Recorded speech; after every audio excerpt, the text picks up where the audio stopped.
Union budget 2026 వచ్చేసింది.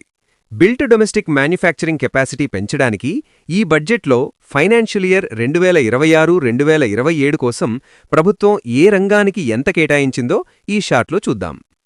Transportation రంగానికి 5,98,520 కోట్లు, డిఫెన్స్ రంగానికి 5,94,585 కోట్లు, రూరల్ డెవలప్మెంట్కి 2,73,108 కోట్లు, హోమ్ అఫైర్స్కి 2,55,234 కోట్లు, వ్యవసాయ రంగానికి 1,62,671 కోట్లు, ఎడ్యుకేషన్కి 1,39,289 కోట్లు, ఎనర్జీకి 1,09,029 కోట్లు, వైద్యం మరియు ఆరోగ్య రంగానికి 1,04,599 కోట్లు, అర్బన్ డెవలప్మెంట్కి 85,522 కోట్లు, ఐటీ మరియు టెలికాం రంగానికి 74,560 కోట్లు, కమర్షియల్ మరియు ఇండస్ట్రీ సెక్టార్కి 70,296 కోట్లు, సోషల్ వెల్ఫేర్కి 62,362 కోట్లు, సైంటిఫిక్ డిపార్ట్మెంట్స్కి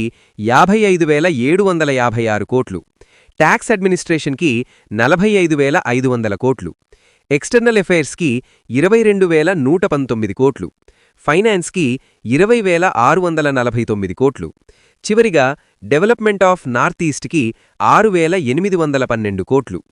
ప్రభుత్వం ఇంత పెద్ద మొత్తంలో డబ్బుని ఈ రంగాలకు కేటాయించింది. ఇలాంటి ముఖ్యమైన విషయాల గురించి మరిన్ని వీడియోలు మా ఛానల్లో రోజూ రిలీజ్ అవుతాయి.